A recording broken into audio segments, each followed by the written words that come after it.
Welcome to Episode 4, Advanced Math Topics Continued. In the last class, we introduced quadratics, polynomials, how to factor to solve quadratics, how to complete the squares and derive the quadratic formula.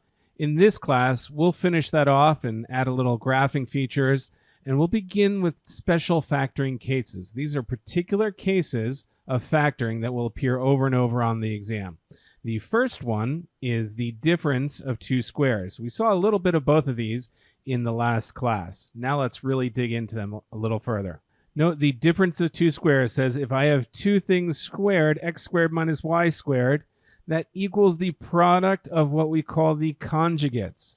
That is the things that are being squared. So x squared, it's x being squared. Y squared is y being squared. So x plus y times x minus y, those conjugates form the difference of two squares. The key here is the xy terms in between cancel out. So how do we see that in practice? Well, usually it's dressed up in some form or fashion, kind of like the expression shown here in pink. 9x to the fourth is actually 3x squared squared. And 49 fourths times x plus 1 to the sixth is really 7 halves x plus 1 cubed, that whole thing squared. So this equivalent expression written out as a difference of two squares, we can write them in terms of the conjugate, the things being squared. Now they may not look as simple as x plus y, x minus y, but they really are. It's 3x squared that's being squared. I'm going to add that to the 7 halves x plus 1 quantity cubed. That is essentially my x plus y. And I multiply that by 3x squared, the first thing being squared, minus the second thing being squared, 7 halves times quantity x plus 1 being cubed. That is the breakout into the two conjugates, x plus y times x minus y. A bit messier and complicated, but it is a difference of two squares and can be factored as such. We also use difference of two squares to factor and cancel or simplify in many cases. For example, x squared minus y squared over x plus y actually equals, and I think we saw this once before already, x plus y times x minus y, the product of the conjugates, and my denominator was itself a binomial x plus y, which is equivalent to the binomial on top. That cancels. It simplifies to x minus y. Take advantage of that simplification when you can see chances to factor the difference of two squares. The second special factoring case we'll run into is perfect squares. We saw this a little bit as well. When I take a plus b and I square it, do not, and I repeat, do not think that's a squared plus b squared, a very typical algebra mistake. I think most of you probably know that by now. The perfect square case is a plus b. When that's quantity squared, we would FOIL it out. It's essentially a plus b times a plus b. There's a real quick trick to do that faster. I simply take the first term, a, I square it. I double the product of the two terms, ab, 2ab, and I take the second term and I square that, and that's my perfect square. And I like to think of it that way because when I identify perfect squares, I'm often looking for terms that are squared on both ends, and I check if the intermediate term is double the product of the two things being squared. Note, we used this particular perfect square format to complete the squares. So you want to get to know it and be able to recognize it. So some fairly typical examples you want to know is x plus 1 squared is x squared plus 2x plus 1. X plus 2 squared is x squared plus 4x plus 4. X plus 3 squared equals x squared plus 6x plus 9. These are just some very typical examples, so you're used to seeing them and seeing the coefficients and numbers associated with them, so you can detect them and answer the questions pretty quickly. Also, you want to be aware of when they're dressed up, like the difference of two squares in pink, and be able to identify that. In addition, there are a couple other quick tricks you might want to know to help you calculate things more quickly. Two of them are the sum of the roots and the product of the roots. And questions will ask for these, so it can help you out from time to time. The sum of the roots, assuming I start with a quadratic in standard form, is simply going to be minus b over a. It's worth memorizing. So one way to solve this problem would be to figure out the roots, solve the whole problem, and then add those roots together. But if we remember our quadratic formula, essentially when we add together the plus and minus cases, my first root and my second root, the plus minuses cancel, and I end up doubling minus b over 2a, which when I double it, the 2's cancel, and I get minus b over a.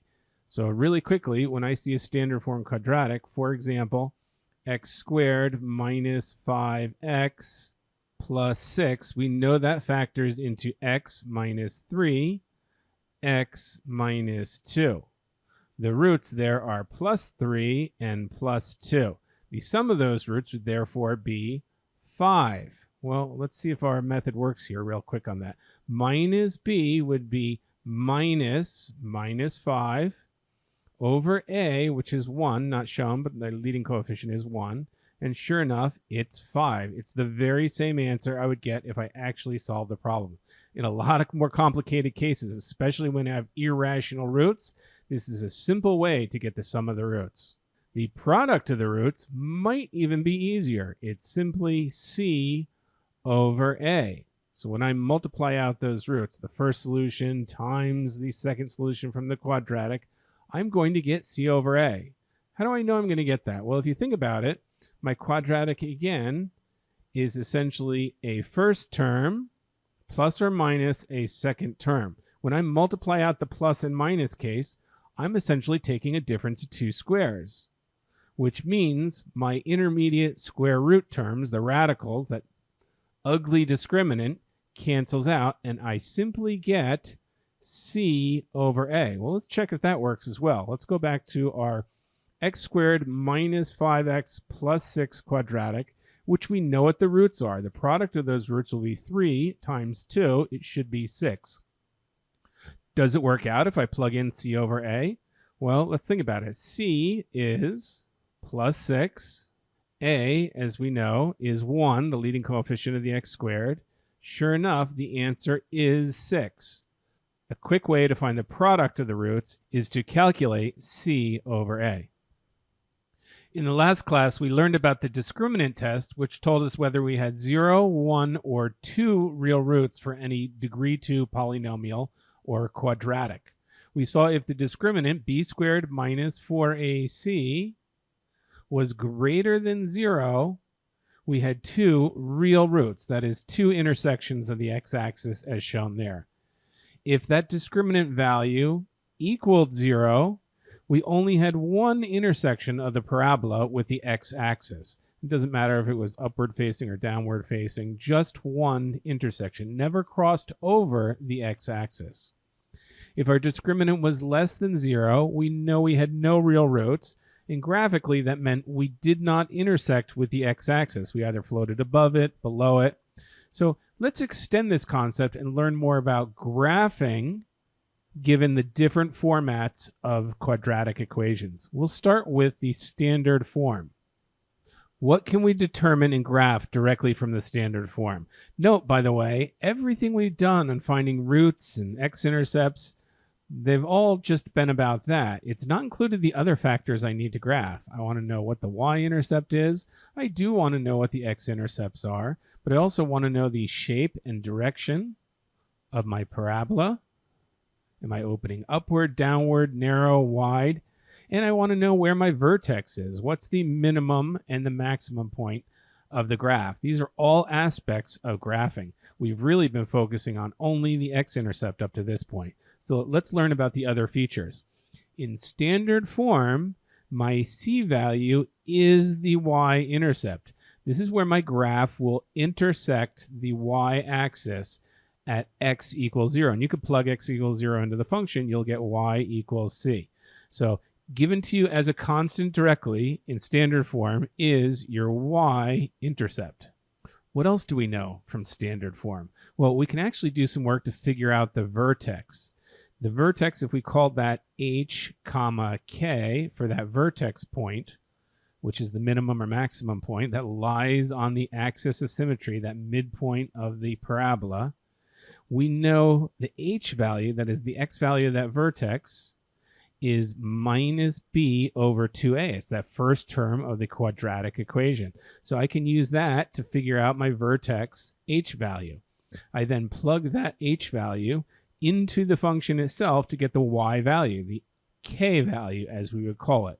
And then I can figure out h comma k. By the way, that's a quick way to convert a standard form equation to a vertex form equation as well.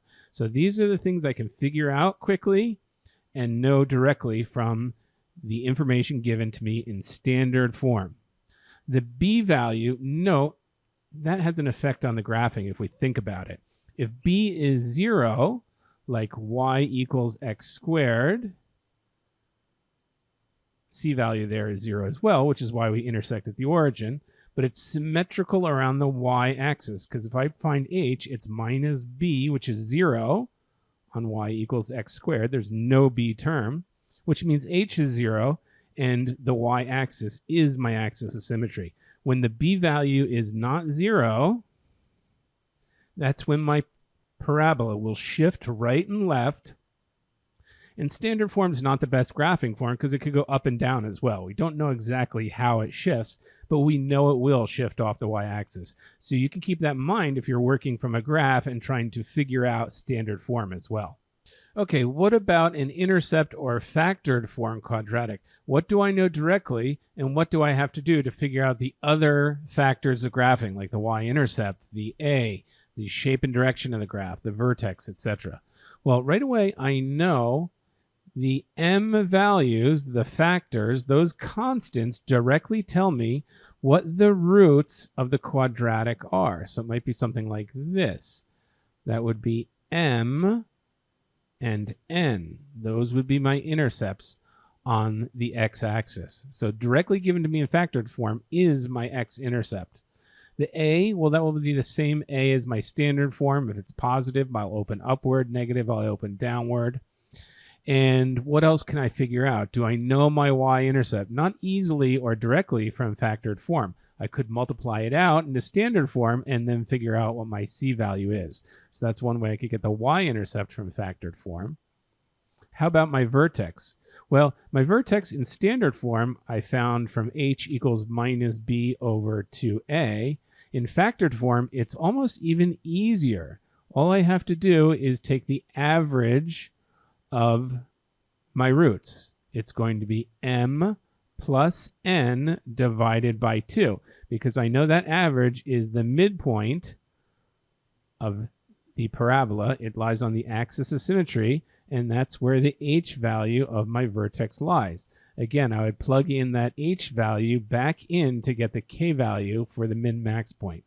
Let's see that with an example and see how it works on standard form and factored form. Suppose I was working with, keep it simple, y equals x squared plus 5x plus 6. Well, we know that factors to y equals x plus 3 times x plus 2. So from the standard form, I could figure out h equals opposite of b, which is opposite of 5, over 2 times 1. It's opposite of 5 halves. Okay? And then I could plug that back in to figure out what my k value will be. In the factored form, I would take the average of the roots, which are, in this case, minus 3 for the x plus 3 factor, and x equals minus 2 for the x plus 2 factor. That average is minus 3 plus minus 2 divided by 2, also minus 5 halves, the same h value as I would have determined if I had the same standard form equation. So that's how I would do it in factored form. Almost easier. How would I find the k? Well, I'm going to plug that value back in. In many cases, plugging back into the factored form is even easier, because notice minus 5.5. That's minus 2.5. So minus 2.5 plus 3 is going to be a half, and then minus 2.5 plus 2 is going to be minus a half. So you end up getting the negative square of whatever that difference is, which is minus 1/2 squared, or the answer is minus 1/4. That's the minimum point of my quadratic or my parabola. And HK is minus 5/2, comma, minus 1/4. So what does the graph actually look like for this particular quadratic? We know at minus 2.5, I've got my axis of symmetry.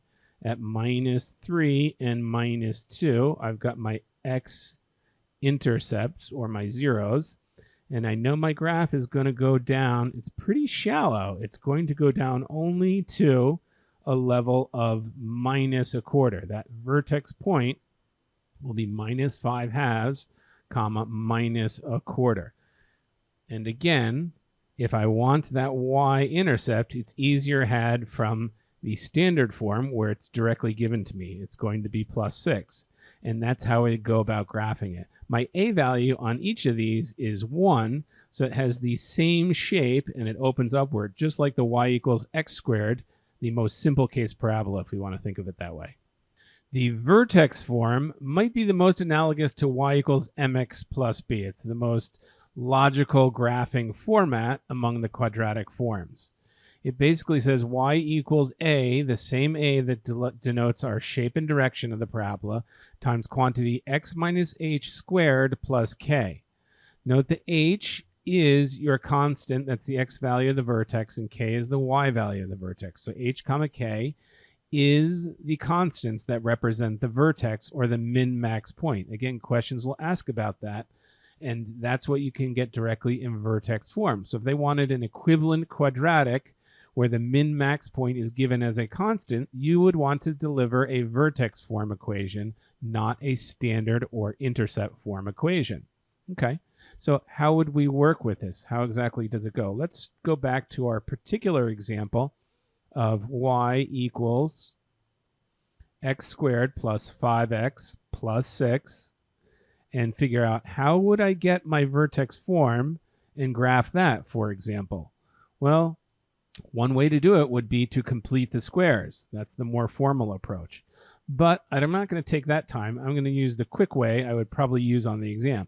I'd quickly know from my standard form h equals opposite b over 2a, which in this case we already said is minus 5/2. And then I could figure out my k value by plugging back into my factored or standard form, which we know in this case was minus 1/4. So in vertex form, that same equation would be y equals 1, that's my leading coefficient, x minus or minus 5/2 quantity squared minus 1/4, that is plus negative 1/4. So let's just simplify that a little bit. Y equals minus in parentheses is plus, so y equals x plus 5/2 squared minus 1/4. It's worth noting the plus symbol as an offset to x means the actual value of h will be a negative 5/2 value. That's how we get the plus. It's a minus. So keep that in mind. That might be important for avoiding sign errors and getting the right answer, because they will show those different options in the answer choices.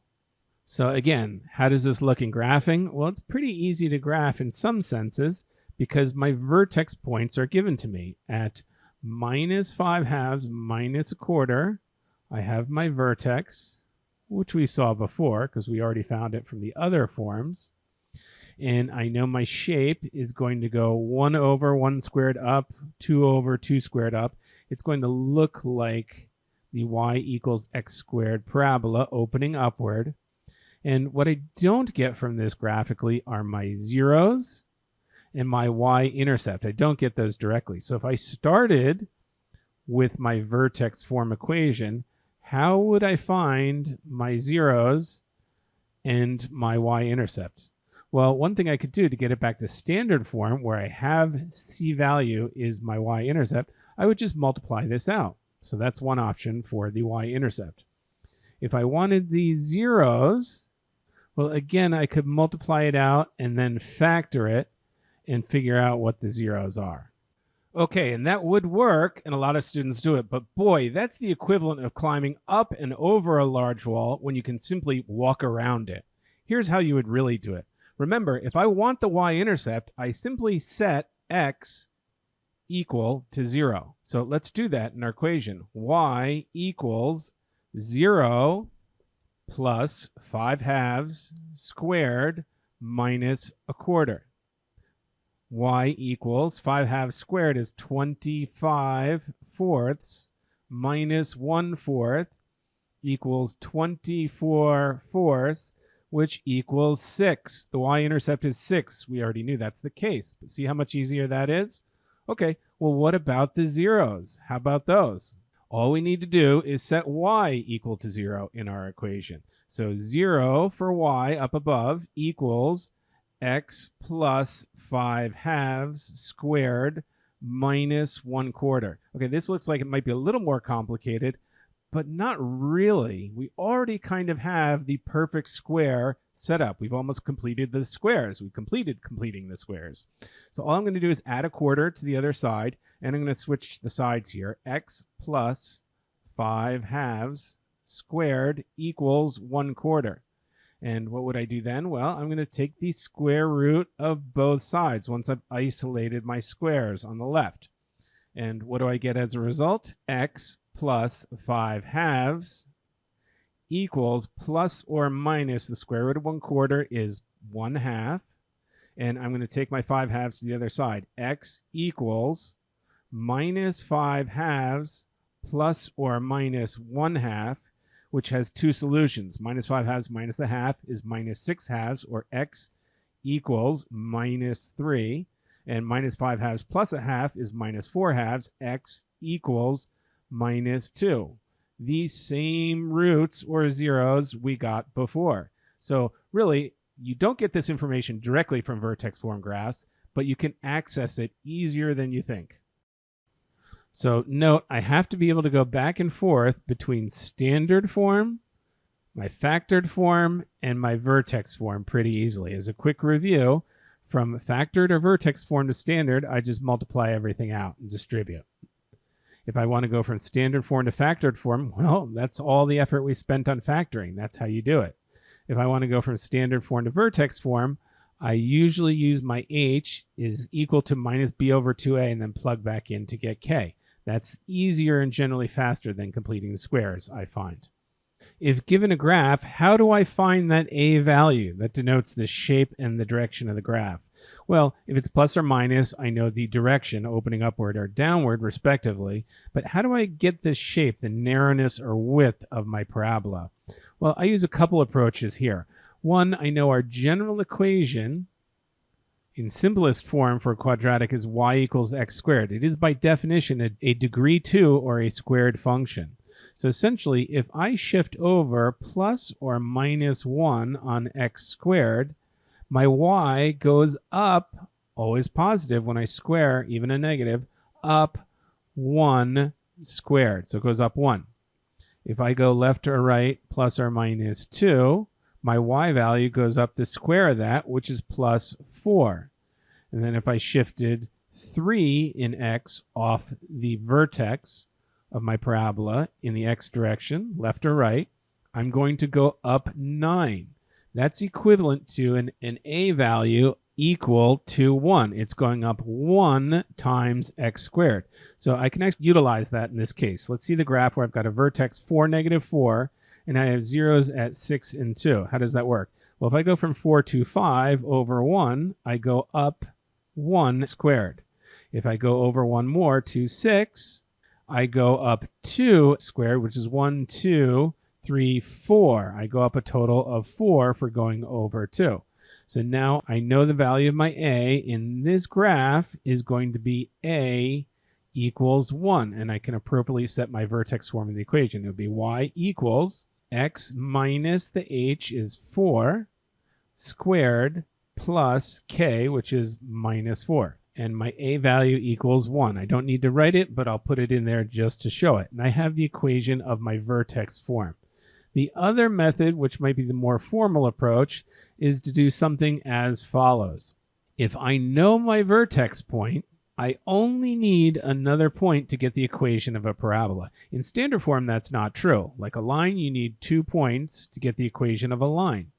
If I have a parabola, I would generally, in standard form, need 3 points because I could have that parabola going through it. I could have that parabola going through it. I could have that more extreme parabola going through it. Well, I missed the point, but you get the idea, hopefully. I need a third point, say there, to figure out, in fact, that the correct parabola is this one, definitively, not the other ones. Well, if I have the vertex point, this is a special case, because then I only need one other point. And I have that other point with my zeros. I could use, say, for example, 6, 0. Now I could plug back into my vertex formula.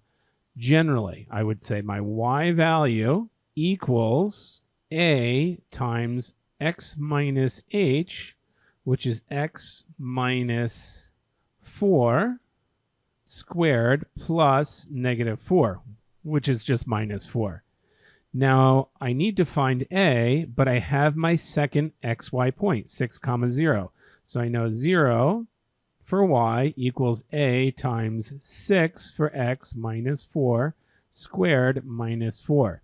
6 minus 4 is 2 squared, so 0 equals 4a minus 4.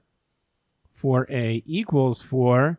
A equals 1, the exact same answer. And again, I have the equation of my vertex form equation. Y equals 1 times x minus 4 squared minus 4. The exact same equation I got up here from estimating the offsets from my vertex point and knowing how quickly the graph goes up. Let's look at the example again in orange here. If I have at least half my parabola to the left and I move left 1, I'm going to go up 1 squared based on a y equals x squared format.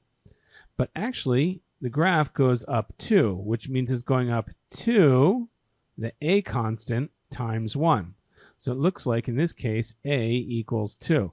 Let's check that if I go over 2 to the left. Now I should go up 2 squared, which would normally be 4, but it actually looks like on this graph, it's 8. Well, 2 times the normal x squared for the 2 offset would be 4. I'm doubling that. It's 8. So again, it looks like my a equals 2. So for this graph, I can quickly determine a equals 2. I simply take the offset of x, square it. That should be my change for y if a equals 1. And whatever multiple it actually is of that on the graph, that is what my a value is. Another way to look at it, I find it faster than plugging in individual points, but entirely up to you, whatever you're comfortable with. In either case, know how to calculate the value of a. Let's explore the relationship between roots and graphing a little bit further. So assume, for example, I had the following graph where I have the various zeros, -5, -1, and 6 shown. What would be a possible set of factors for this particular polynomial? Well, in this case, we pass through -5. So that corresponds to the factor x plus 5. Don't forget to change the sign there. We pass through 6. So that corresponds to the factor x minus 6. And then we pass through -1. Well, wait a second. We don't actually cross the x-axis there. So if we recall, anytime we come down to touch the x-axis and return, that's a squared factor. So x, the opposite sign, x plus 1 squared. You might see an answer that's x plus 5, x minus 6 times x plus 1. That is actually the wrong answer.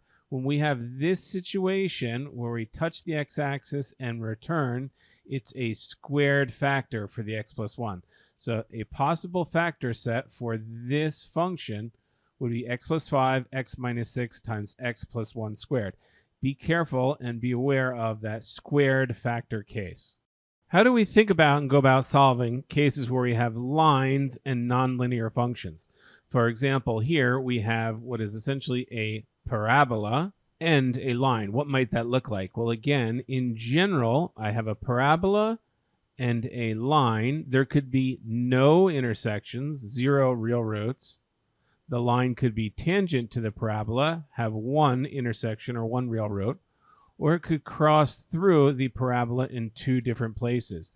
Just like our quadratic, we have 0, 1, or 2 real roots. If we solve this by substitution, we'll effectively get an equation that becomes a quadratic. X squared equals x plus 1. 0 equals x squared minus x minus 1. We're effectively solving a quadratic, which means we'll get 0, 1, or 2 real roots. We'll essentially have a new quadratic to solve as a result of this combination of parabola and line. Okay, what about the case where we have x squared plus y squared? That's the graph of a circle, and y equals x is, of course, a line. How does that work out? Well, again, I could have the circle independent of the line and have 0 real roots. My line could be tangent to the circle, have 1 real root, or my line could pass through the circle in 2 different points, have 2 real roots. Again, this is the outcome of a quadratic. And if we solved by substitution, we would realize we end up getting a quadratic again, and we could solve to have 0, 1, or 2 real roots for the new quadratic that I obtained by substitution. So keep that in mind. That's how we would get results for parabolas and lines, circle and lines, typical situations we'll run into on the exam. It helps to understand the parent-child relationship between graphs and utilize the offsets to the x and y to figure out exactly what you're graphing and figure it out pretty quickly. So I'm going to start with the vertex form of our quadratic to highlight this. Essentially, we know this is a quadratic whose vertex is at x minus 2, indicates the h value is 2, and plus 5 indicates the k value equals 5. I could rearrange the 5 to the other sides and say this is essentially y minus k, the offset to the y, and x minus 2 is the offset to the x. This is a child graph whose parent is effectively y equals x squared. I know what y equals x squared looks like. Y equals x squared is our basic parabola that goes through the origin, and the k and the h offset adjust this graph. So x minus 2 is an offset 2 to the right. All else equal, this graph would move over 2 to the right for the offset to the x. X minus 2 indicates my vertex moves to 2, 0 from 0, 0, the origin. The plus 5 indicates it shifts upward 5. Or alternatively, I can think of that as the offset to y, y minus 5, indicates the upward shift, positive 5 direction. Notice it's defined as y minus k offset. So this is very typical of any function. I don't care if it's a square function, if it's a line, if it's a sine function, or otherwise.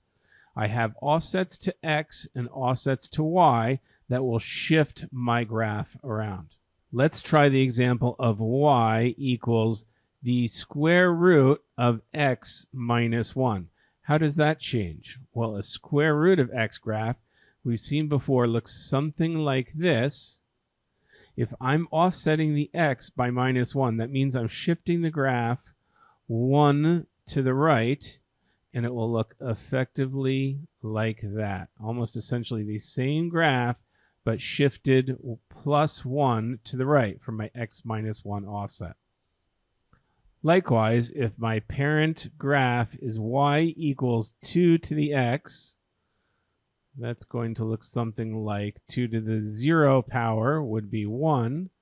And as x goes negative, it becomes 1/2, 1/4. It approaches 0. And then as x goes positive, it moves up exponentially as a growth function. So what then would the graph of y equals 2 to the x plus 2 plus 2 be? Well, the x plus 2 is an offset of minus 2, that is x minus minus 2. So it shifts this same graph 2 to the left. every point on my new graph, all else equal, will be 2 to the left. But I also have my plus 2, which means every point is also shifted up 2 on my graph as well.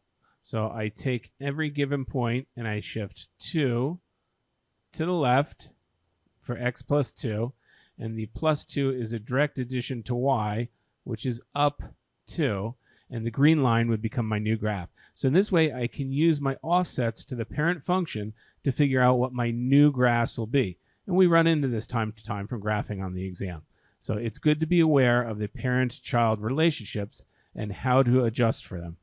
Those parent-child relationships are essentially function independent. I don't care if it's square, square root, whatever the function may be. The x minus h offset means shift that graph h to the right. The plus k means shift that graph up k vertically. Okay, one more thing I want to point out relative to this is in our quadratics, y equals x squared passes through the origin. This might be 5 here. That graph would be y equals x minus 5 squared. It's just a shift to the right. This graph would just be, call this minus 5, y equals x plus 5 squared. The plus 5 indicates the shift to the left because that's minus minus 5. Always be careful of the signs. In each of these cases, there is one intersection with the x-axis. All of these quadratics or parabolas represent perfect squares of binomials. We mentioned that earlier in the class without really explaining it, but if this is true, you always have for a perfect square one intersection, or likewise, if I have one intersection from my discriminant test or just visualizing it in a graph, I know I'm looking at a perfect square quadratic. Okay, finally, we get to look at nonlinear functions or equations beyond just quadratics. Let's look at radical equations, equations with square roots in them. In most cases for the exam, we're either going to intuit the answer or plug in the answer choices rather than go through the formal solution, which usually entails isolating your radical function, squaring both sides to undo the square root, and then solving, which unfortunately gives rise to possible extraneous solutions that do not work in the original equation. Let's take a look at these scenarios and understand it better. So suppose I started with square root of x plus 4 equals 4. Well, this I can realize that 4 is the square root of 16. So I need my x plus 4 to be the same thing as 16, and I can set up that equation and solve. X equals 12. I can see that 12 plus 4 makes the square root of 16 or 4. It's easier to intuit that than try to square both sides and work from there. More typically on the exam, if I have the square root of x plus 2 plus 4 equals x, I could go through my formal solution. I would isolate my radical, x plus 2, square root, equals x minus 4. I'm going to square both sides to get rid of my radical, and I'll end up with x plus 2 on the left, and that equals x minus 4 squared, which is x squared, minus 8x, double the product of the two, and square the last one, plus 16. I'm going to combine all these terms on one side to set my polynomial equal to 0, which is how we solve for the roots. So x squared minus 8x minus x would be minus 9x. 16 minus 2 would be plus 14. And I can factor this simple case. It's simply going to be x minus 7 times x minus 2 equals 0. That means x equals 7 and x equals 2 are the roots. That's what I get from my formal solution. Note, almost always in the answer choices, we see those roots there already with a third number, oftentimes a 0. That is almost never the right answer. So why did I do all that work? Because now that I've done that, I still have to plug these results back into my original equation to see if they work. So let's try that over here. Square root of 7 plus 2 plus 4 is the square root of 9 plus 4, which is 3 plus 4, and that equals my answer, x, 7. Yes, it does. That checks. X equals 7 is a valid solution to this equation. But what if I checked 2? Square root of 2 plus 2 plus 4 is the square root of 4, or 2 plus 4. Does that equal x, which is 2 on the other side? It does not. 6 does not equal 2. X equals 2 is not a valid solution. What did I just do? I actually took my answers from my formal solution and plugged them back in. Well, why didn't I realize that from the beginning? Avoid the solution entirely and just start plugging in my answers, knowing 0 is not likely to be correct. Plug in 2, realize that doesn't work, so therefore it can't be 2, 7. And if I wanted to plug in 0, I quickly see that doesn't work, and I immediately get the answer is correct when I plug in 7. No need for all that extra work. So you could do the formal solution for most radical equations, but in most cases on the exam, when it's multiple choice, you don't need to. You can just take your answer choices and plug them back in. So you should know how to solve them formally, but again, also know how to work them more effectively on the exam. Let's talk about circle equations. They're not functions, but there are equations that define circles regardless. For example, x squared plus y squared equals 1. And that defines my green circle with the center at the origin and radius 1. Oh, that circle's too pretty. I like my terrible hand-drawn graphics. They're so much more fun. Well, anyway, how do I expand this idea to a more general circle equation? Well, the answer is we know how our parent-child graph relations work. X minus h squared plus y minus k squared, where h and k are the respective offsets to x and y, equals the radius squared. What does that mean? That means in general, the center of my circle will move from 0, 0 to h comma k. That would be the new center of my circle. And 1, well, it wouldn't just be radius 1. It actually would be radius squared 1. The numerical value is the radius squared. So r represents the radius of the circle. The equation presents the radius squared. So, okay, that's fine and wonderful. Let's try an example. What if I had x minus 2 squared plus y plus 2 squared equals 4? What circle would that be? Well, the center of my circle would move 2 to the right for the minus 2. So my center would move to 1, 2. And it would move 2 down for the offset plus 2 for the y, because that's essentially y minus minus 2. So I'd go 1, 2 down. This would be the new center of my circle. The radius squared of my circle would be 4, which means the radius of my circle is 2. So it would look something like that. And now that's a really poorly drawn hand circle. I love it. So now my center of my circle for x minus 2 squared plus y plus 2 squared is 2 comma negative 2, and it has a radius equal to 2. And that would be the new graph of my circle. We can see that parent-child offset relation working for the function that is the circle equation. Oops, did I say function? Circles aren't functions. Okay, that's fine and well, but what would we do if we saw the following equation? X squared plus 2x minus 6y plus y squared equals 3. What would you do? Hopefully your answer is not, I would panic. This is a long equation with two variables. In fact, it's what we would call a long form circle equation.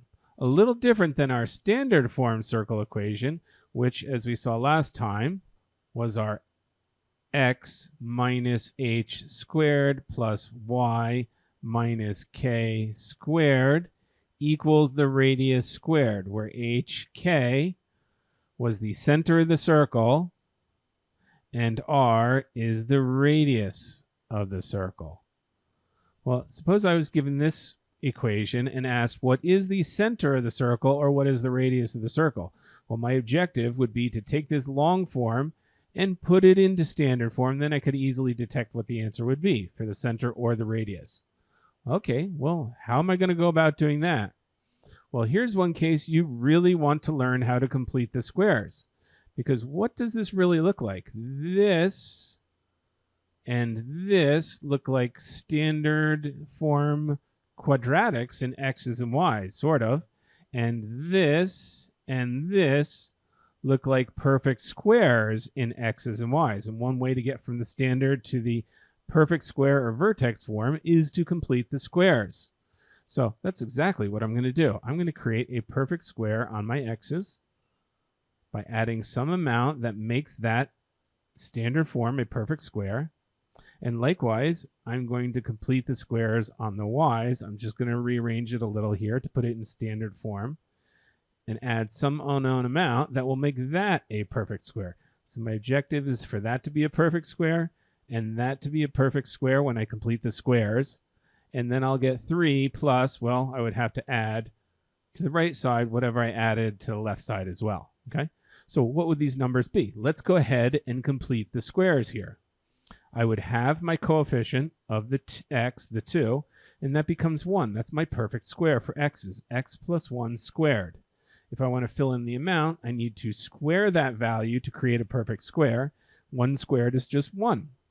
Okay, so I need to add 1 over here on the right side as well. All right, let's complete the squares on the y's. Minus 6y, I'm going to have that coefficient of the y. That's minus 3. So y minus 3 will be my perfect square in the y's.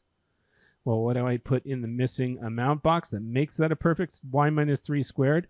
Well, I have to square the minus 3, which is going to be plus 9. So I have to add 9 here as well.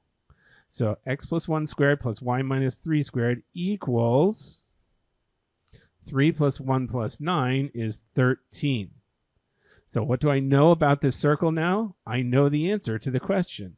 My center of the circle, h comma k, is going to be x plus 1 indicates h is negative 1, and y minus 3 indicates k is plus 3. Don't forget that sign change. That's very important. We saw that in our quadratics. You have to be careful of it in circle equations as well. See how many opportunities there are for sign mistakes? Always be careful. My radius here is not 13. Be careful of answers that show that. R squared is 13, which means my radius is the square root of 13. And whichever they ask, I can answer. And that's how we convert long form circle equations into standard form circle equations. Okay, let's look at exponential growth and decay functions. They essentially denote fractional or percentage changes from the current period amount. They are not a constant rate of change. Any problem that denotes a constant rate of change is a linear function. So what does the graph of an exponential or growth decay function look like? If it's a growth function, it might start at some value, go up almost linearly, and then begin to hockey stick upward on a curved basis. If it's a decay function, it might look like it's starting at some point and go down and begin to decay very rapidly and level off as we get lower and lower. This is essentially a decay curve, and this is a growth curve. In either case, they are exponential functions defined by the following function: y equals AO r to the x. And what do these components mean in this function? Well, y is your y value. X is obviously your x value on the curve, on the axis. AO denotes your initial amount. That is the amount of money, the amount of bacteria, whatever that initial amount might be at x equals 0.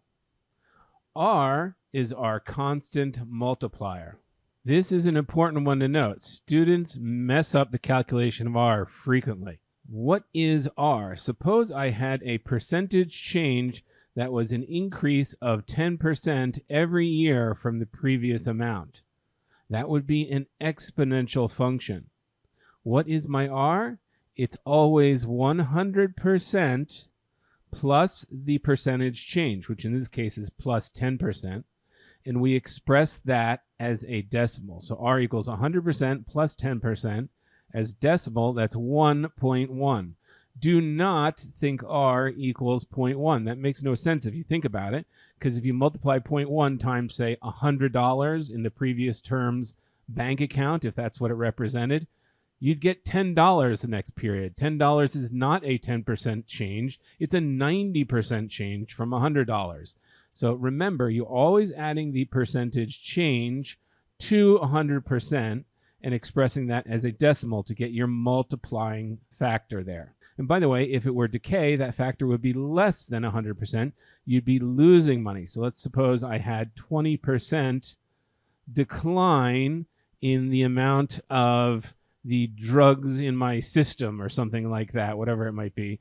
So R in that case would be 100% minus 20% of the medicine that decays or gets flushed out of my body every period equals a multiplicative factor, a constant multiplier of 0.8. That represents a 20% decline per period.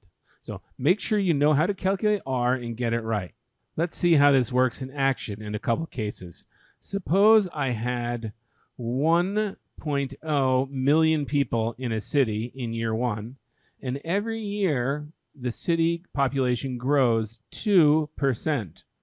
What would my constant multiplier be? In this case, it would be 100% plus 2% in decimal form. R equals 1.02.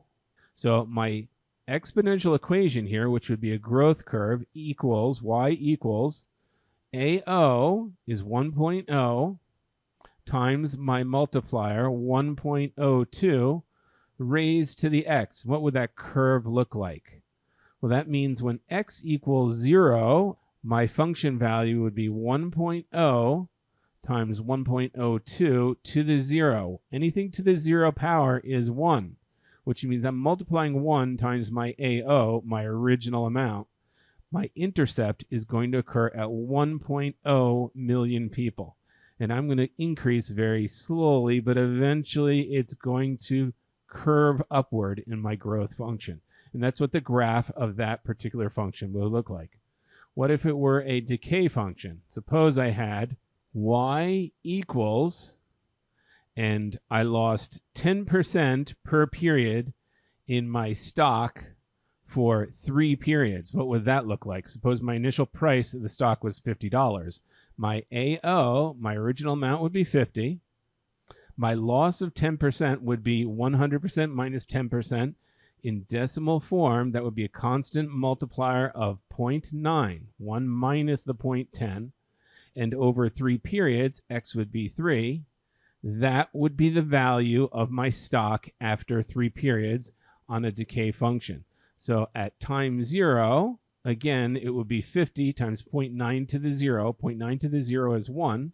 So 50 would be the original price, and then it would decay down each period until year 3.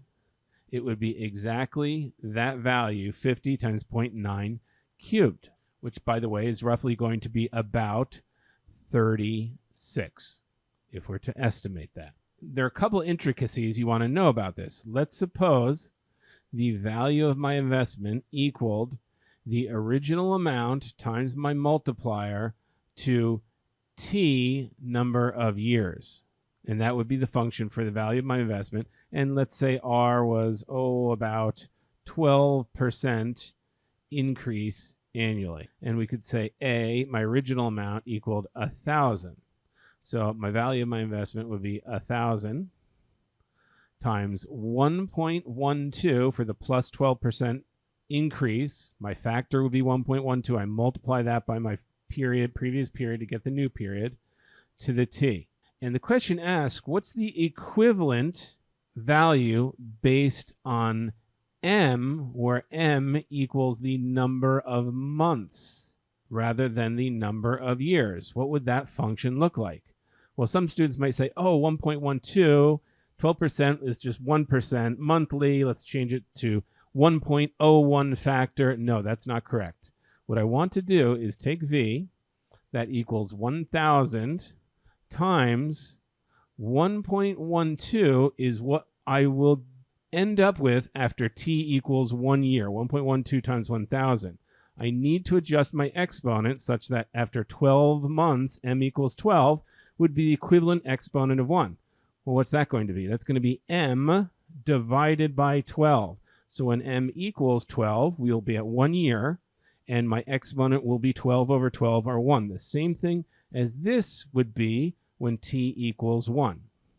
So these would be equivalent exponential functions on an annual and a monthly basis. So be comfortable changing around the time periods that you're compounding at. Questions on the exam frequently ask you to do that. In addition, I caution you to be very careful about your common multiplier r in relation to the exponent. What do I mean by that? Well, in most cases, students look at an r greater than 1, and they immediately think it's a growth function. Y equals 100 times 2 to the x. That denotes a doubling each period. It's going to be a growth function that would look like that. If r is less than 1, students are automatically trained to think it's a decay function. For example, y equals 100 times a half to the x. The value that we multiply each period is a half, so we start at a value and we decay downward by a half each period, and the curve would look like that. Okay, that's all well and good in our normal case, but what if we have the following setup? Y equals 2 to the x and y equals 2 to the negative x. In both cases, the common multiplier r equals 2. But are these in fact both growth functions? I don't think so.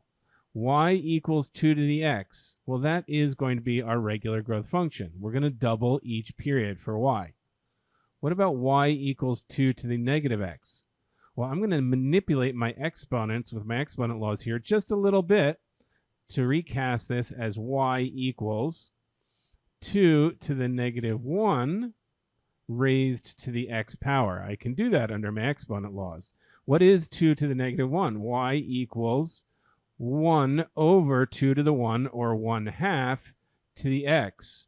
Whoops, with that negative exponent, my r equals 2 really became an r equals 1/2. This became a decay function, or it really was from the get-go a decay function. You just had to be careful about the negative exponent. So these two were fundamentally different. One was, in fact, a growth function. The other was a decay function. So be cautious about the exponent in relation to your multiplier. I also caution you to be careful about a shift in the measurement periods over time. So for example, let's suppose we started with a function y equals 100, my initial amount, times the common multiplier 2. So I'm doubling every period to the number of periods where n represents the number of years from 2020. By the way, interpreting exponential functions is also going to be important, just like our linear interpretation problems in Heart of Algebra. I need to understand what the 100 and the 2 represent. A doubling each period from an initial amount of 100. Okay, so what does that look like? Well, I can kind of map that out. We'll call 2020 year 0, then 1, 2, 3, and I'm going to start with 100. I'm going to double that. That becomes 200. And I double that again. My multiplier applies every period. So that goes 2 times 200 is 400. 2 times 400 is 800. So I know I have 800 at the end of year 3, which is 2023. Suppose we define t as the number of years from 2023. The question might ask, what is the equivalent function to my original exponential, but in terms of t? What would that look like? Well, how would I go about doing that? Well, first thing I'm going to note is that the number of years from t and the number of years from n are related. If I'm in 2023, t equals 0 and n equals 3. So t equals n minus 3. And I can use this and my exponent laws to figure out my new function in terms of t. So rearranging, I know n equals t plus 3, and I can plug that into my original function to get my function in terms of t. Y equals 100 times 2 to the t plus 3 power. That would be the equivalent function. And let's just check that to be sure. What happens in year 3? Well, I get 100. Rearranging t plus 3, I know that's the same as 2 to the third times 2 to the t. When I multiply exponents to the same base, I add those exponents. Well, 2 to the third is 8, so that really becomes 800 times 2 to the t power. And what is t in year 3? Well, in year 3, t is just becoming 0 because that's 2023. So that would be 800 times 2 to the 0 as a check. And that, of course, is 1. The answer is 800. This function, expressed as t, gives us the very same value we would expect to get in year 3, or number of years from 2023, 800. They are the same function. The second one just expresses it in terms of t. So get to know how to make those adjustments and manipulate your exponent laws. So as we finish up our exponential functions, I might point out it is essential to know your exponent laws inside and out and be very good at manipulating them. Okay, let's move on to our last topic in advanced math topics, rational expressions. Finally, we're going to learn how to divide polynomials. Rational, if we recall what that word means, it's essentially the same as a fraction. A rational number is a fraction of integers. A rational exponent in our exponent laws is an exponent that's a fraction. So rational expressions, it's essentially one polynomial f of x divided by another polynomial g of x. So how do we go about doing that? What would that look like and how will we solve? Well, if we're lucky, one approach is to factor and simplify. So let's suppose f of x were x squared plus 5x plus 6, and g of x were x plus 3. Well, I might try to factor x squared plus 5x plus 6 if I can, quickly. And I note it's x plus 3 times x plus 2 divided by x plus 3. I can cancel and simplify. The function value becomes x plus 2. That's what the division of f of x divided by g of x is in this case. And of course, x cannot be negative 3. That's not part of my domain. If x were negative 3, then minus 3 plus 3 would be 0. I'd be dividing by 0, which is undefined. Usually, we're not that lucky on the exam. What we typically have to resort to is learning polynomial long division or synthetic division. I'm not going to focus on teaching both methods here. They're essentially the same. I'm going to teach you polynomial long division because it works and it's simple. Synthetic might be faster and easier for many of you in a lot of cases. Feel free to use it. So how is that going to work? Let's start with this same example. By the way, notice in that example, x plus 3 divided evenly into the f of x, x squared plus 5x plus 6. That's kind of analogous to 3 dividing evenly into 9, and you have no remainder. If it were, for example, x plus 1 dividing into the top polynomial, x squared plus 5x plus 6, we would get some remainder. Just like when we divide 2 into 9, we get 4 remainder 1, or 4 and 1/9. Same analogous idea occurs even with polynomials. So how do I actually do my polynomial long division? I'm going to set it up much like I would division on regular numbers. I'll have x plus 3, what I'm dividing into, the number I'm dividing into my division symbol. In numbers, what I try to do is find those numbers that multiply out to the powers of 10 inside my division symbol, starting with the largest powers of 10, working downward until I'm finished or have only a remainder left. Same idea here, but instead of highest powers of 10, I start by eliminating the highest powers of x's that I possibly can. So how would I go about doing that in this case? Well, I need to multiply something by x to give me my x squared. That way I eliminate, when I subtract that second row in my division, the highest exponent of the x squared. So what is that going to be in this case? Well, if I multiplied x by my x, I will get x squared. And I know that's going to match out and cancel out.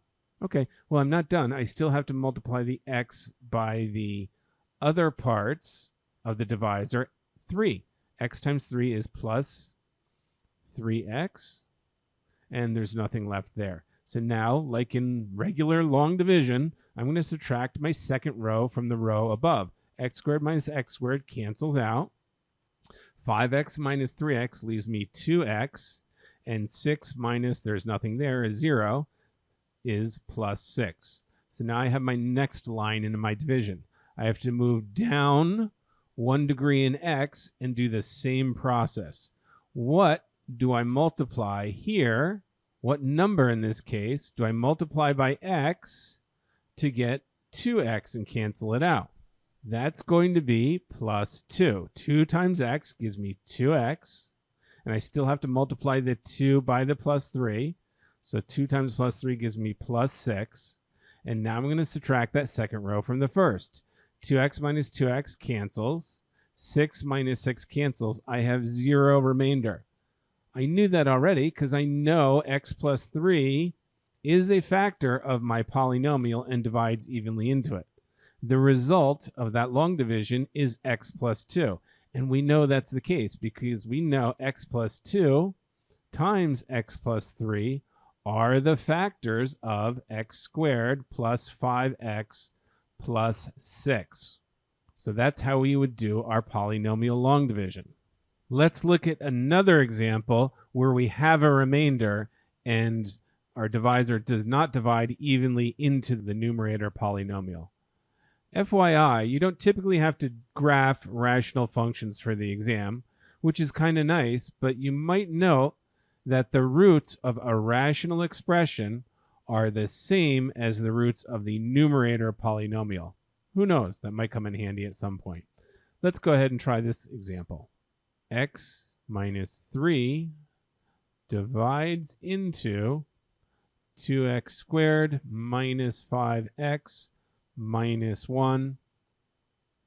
And I'm going to multiply the x by 2x. And I like to keep it over the same x's and x squared columns, whatever the degree of the particular variable is, to keep things organized. Just like in long division, I keep the hundreds over hundreds, tens over tens, etc. So 2x times x gives me 2x squared. 2x times minus 3 gives me minus 6x. And now I'm going to subtract that second row. 2x squared minus 2x squared cancels.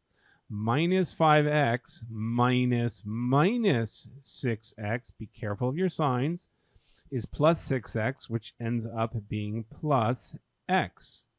And then minus 1 minus 0 is minus 1. Okay, what can I multiply now? What number times x can I multiply to match up to my x? Well, that's just going to be plus 1.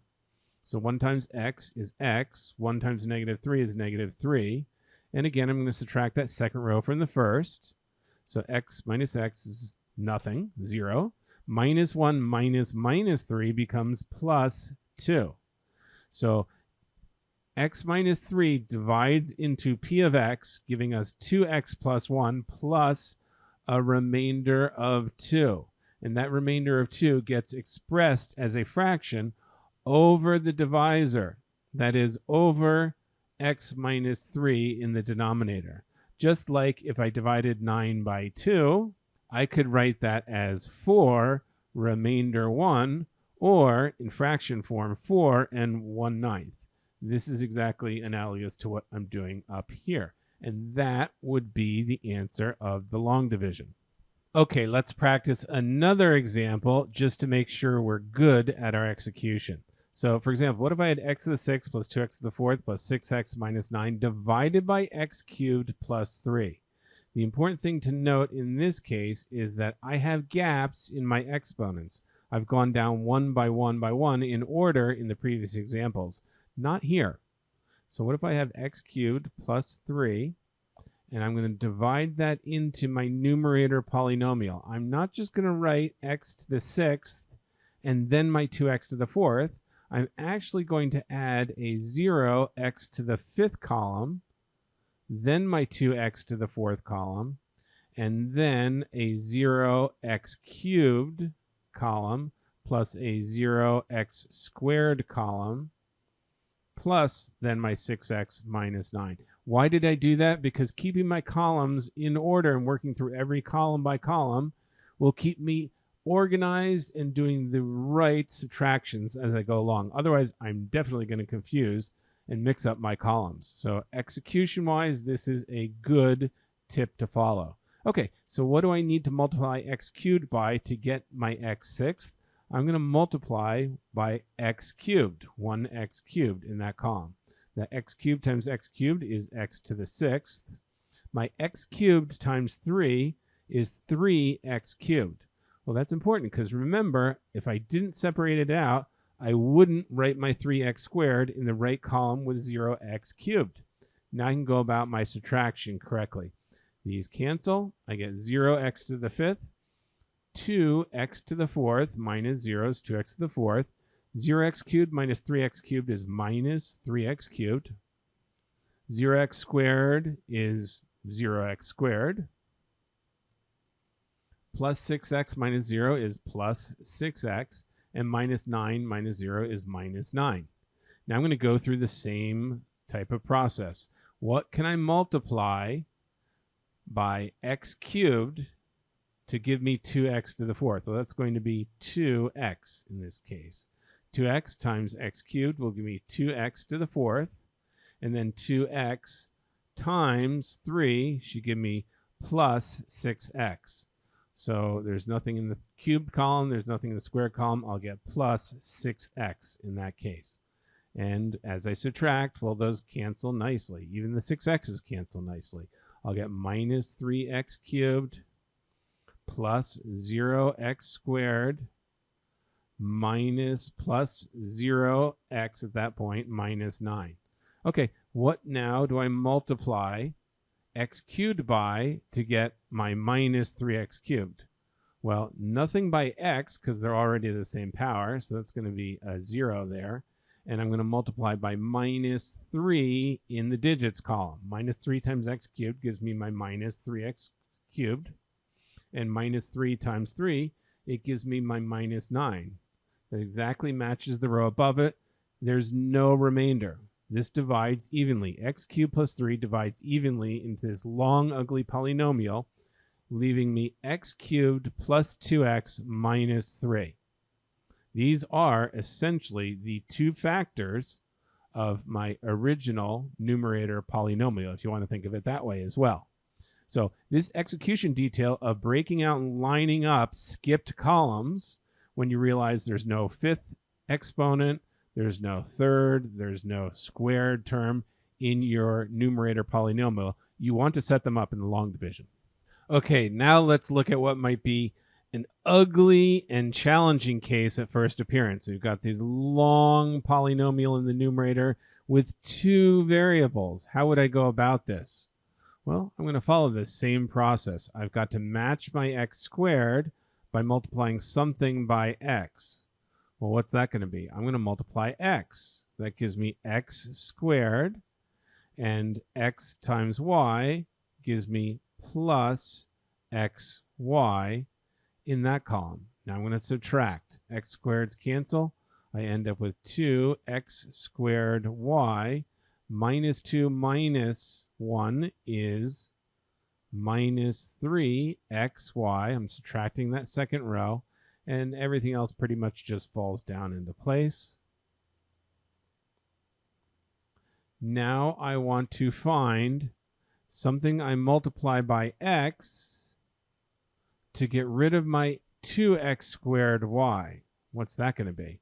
A little more tricky, but it's going to be an xy. It's going to be p plus 2xy. Multiply that by x, and I'll get 2x squared y to cancel out that leading term.